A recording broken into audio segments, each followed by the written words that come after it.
ಇದು ನೋಡಿ ಬೆನ್ಸಿ ರವಾದು ಇಡ್ಲಿ ಇದು. ಇದನ್ನ ಹೇಗೆ ಮಾಡಬೇಕು ಅಂದರೆ ರಾತ್ರಿನೇ ನೆನೆಸಿಟ್ಟು ಬಿಡಬೇಕು. ಒಗ್ಗರಣೆ ಎಲ್ಲ ಹಾಕಿ ನೆನೆಸಿ ಮೊಸರು ಎಲ್ಲ ಕಲಸಿಟ್ಟು ಬಿಡಬೇಕು. 2 ಅವರ್ ಆದಮೇಲೆ ಫ್ರಿಜ್ಜಲ್ಲಿ ಇಟ್ಕೊಂಡ್ಬಿಡಿ, ಬೆಳಿಗ್ಗೆ ಮಾಡ್ಕೊಳ್ಳಿ.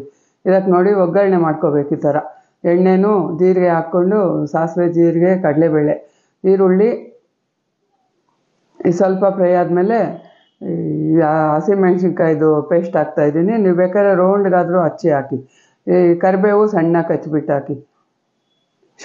ಶುಂಠಿನೂ ಕಟ್ ಮಾಡಿ ಹಾಕ್ಕೊಳ್ಳಿ. ನಾನು ಶುಂಠಿನೂ ಹಾಕಿದ್ದೀನಿ. ಇದೆಲ್ಲ ಫ್ರೈ ಆದಮೇಲೆ ಈ ಬೆನ್ಸಿ ರವೆ ತೊಗೋತಾ ಇದ್ದೀನಿ. 1 ಲೋಟ ರವೆ. 1 ಲೋಟಗೆ 1 ಮುಕ್ಕಾಲು ಲೋಟ ನೀರು ಇಡಿಸುತ್ತೆ ಕರೆಕ್ಟಾಗಿ. 1 ಲೋಟ ಮೊಸರು ಹಾಕಿ 3/4 ಲೋಟ ನೀರು ಹಾಕಿ. ಇದು ತಣ್ಣಗಾಗಬೇಕು. ಉಪ್ಪು ರುಚಿಗೆ ತಕ್ಕಷ್ಟು ಹಾಕ್ಬಿಟ್ಟು ಇದಕ್ಕೆ ಕೊತ್ತಂಬರಿ ಸೊಪ್ಪು ಎಲ್ಲನೂ ಹಾಕಿಟ್ಬಿಡಿ. ರಾತ್ರಿನೇ ಬೆಳಿಗ್ಗೆ ಎದ್ದು ಚೆನ್ನಾಗಿ ಕಲಿಸ್ಕೊಳ್ಳೋದು. ಅಕಸ್ಮಾತ್ ನಿಮ್ಗೆ ಇನ್ನೇನಾದ್ರು ಸ್ವಲ್ಪ ನೀರು ಇಡಿಸುತ್ತೆ ಅಂದರೆ ಹಾಕ್ಕೊಳ್ಳಿ, ಇಲ್ಲಾಂದರೆ ಹಂಗೇ ಇಟ್ಕೊಳ್ಳಿ. ತುಂಬ ಚೆನ್ನಾಗಿ ಬರುತ್ತೆ. ಇದು ನೋಡೋಕೆ ಉಪ್ಪಿಟ್ಟು ಥರನೇ ಅನಿಸುತ್ತೇನೋ ನಿಮಗೆ, ಆದರೆ ಉಪ್ಪಿಟ್ಟು ಥರ ಇರಲ್ಲ. ಅದು ಮೊಸರಿನ ಘಮ ಎಲ್ಲ ಸೇರಿ ಸಖತ್ ರುಚಿ ಇರುತ್ತೆ. ಇವಾಗ ಇದು ನೋಡಿ ಇಷ್ಟು ಮಾಡಿದ್ದೀವಲ್ಲ, ಸ್ವಲ್ಪ ಅರಿಶಿಣನೂ ಹಾಕ್ಬಿಟ್ಟು ಚೆನ್ನಾಗಿ ಕಲಸಿ 1-2 ಅವರ್ ಹೊರಗಿಟ್ಕೊಡಿ ರಾತ್ರಿ ಕಲಸಿದಾಗ. ಮತ್ತು ಫ್ರಿಜ್ಜಲ್ಲಿ ಇಟ್ಬಿಡಿ. ಬೆಳಿಗ್ಗೆ ನೀವು ಇಡ್ಲಿ ಇಡೋವಾಗ ಮಾತ್ರ ಫ್ರಿಜ್ಜಿಂದ ತೆಗೆದು ಒಂದು ಅರ್ಧ ಗಂಟೆ ಮುಂಚೆ, ಇಲ್ಲ ಬೆಳಗ್ಗೆ ಎದ್ದ ತಕ್ಷಣವೂ ತೆಗೆದಿಡಿ, ಪರವಾಗಿಲ್ಲ, ಏನಾಗಲ್ಲ. ಇದು ತಣ್ಣಗೆಲ್ಲ ಹೋಗುತ್ತೆ, ಇನ್ನೂ ಚೆನ್ನಾಗಾಗುತ್ತೆ. ತುಂಬ ಚೆನ್ನಾಗಿ ಹೋಗುತ್ತೆ. ಇಡ್ಲಿ ಹೂವು ಥರ ಬಿಟ್ಕೊಂಡಿರುತ್ತೆ. ನಾನು ಬಾಳೆ ಎಲೆ ಹಾಕ್ತಾಯಿದ್ದೀನಿ. ನೀವು ಹಾಕಲೇಬೇಕು ಅಂತೇನೂ ಇಲ್ಲ.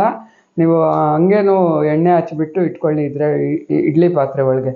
ಇವಾಗ ಎಲೆ ಏನಾದ್ರು ಇದೆ ಅಂದರೆ ಕಟ್ ಮಾಡಿ ಒಂದೊಂದು ಗುಣಿಗೂ ಒಂದೊಂದು ಹಾಕ್ಕೊಂಡು ಮಾಡಿ, ಅದೂ ಚೆನ್ನಾಗಿರುತ್ತೆ. ಈ ಬಾಳೆ ಎಲೆದು ಘಮ ಎಲ್ಲ ಚೆನ್ನಾಗಿ ಬರುತ್ತೆ. ಆರೋಗ್ಯ ಅಂತಾರಲ್ವ, ನನಗಿಷ್ಟ. ಯಾವಾಗೂ ಬಾಳೆ ಎಲೆ ಇಟ್ಟೇ ಇರ್ತೀನಿ ನಾನು. ಈ ಥರ ಪೀಸುಗಳು ಸಿಗುತ್ತೆ ಮಾರ್ಕೆಟೇ ಅಲ್ಲ, ಈ ಬಾಳೆ ಎಲೆ ಮಾರ್ತಾರಲ್ಲ, ಅವ್ರ ಹತ್ರ ಕಟ್ ಪೀಸ್ಗಳು ಮಾಡಿ ಇಟ್ಕೊಂಡಿರ್ತಾರೆ. ಅದನ್ನೆಲ್ಲ 20 ರೂಪಾಯಿಗೆ ತುಂಬ ಎಲೆ ಕೊಡ್ತಾರೆ. ಅದು ತಂದು ಇಟ್ಕೊಳ್ಳಿ. ಒಂದು 20 ದಿವಸ ಆದರೂ ಏನೂ ಆಗೋಲ್ಲ ಫ್ರಿಜ್ಜಲ್ಲಿ ಇಟ್ಕೊಂಡ್ರೆ. ಕವರಲ್ಲಿ ಇಟ್ಬಿಟ್ಟು ಇಟ್ಕೋಬೇಕು. ನೋಡಿ, ಎಣ್ಣೆನೂ ಹಚ್ಚೋಷ್ಟಿಲ್ಲ. ಎಲೆ ಹಾಕ್ಬಿಟ್ಟು ಎಲೆ ಮೇಲೆ ಈ ಥರ ಹಿಟ್ಟು ಹಾಕ್ಬಿಟ್ಟು ನಾನು ಹಬೆಗೆ ಇಟ್ಟಿದ್ದೀನಿ. ಈಗ ಒಂದು 10 ನಿಮಿಷ ಬೇಯಬೇಕು. ನೋಡಿ ಎಷ್ಟು ಹೂವು ಹಂಗೆ ಬರುತ್ತೆ, ಸಾಫ್ಟಾಗಿರುತ್ತೆ.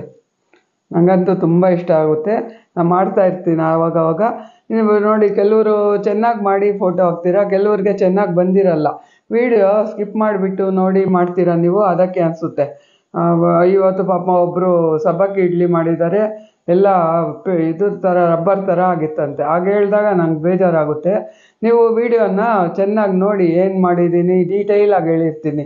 ಆ ಥರ ಮಾಡ್ಕೊಳ್ಳಿ. ಸಣ್ಣ ಲೋಟ ಹಾಕಿ ಟ್ರಯಲ್ ಮಾಡಿ, ನಿಮಗೆ ಬಂದಮೇಲೆ ಆಮೇಲೆ ದೊಡ್ಡ ಲೋಟ ಹಾಕಿ ಮಾಡ್ಕೊಳ್ಳಿ.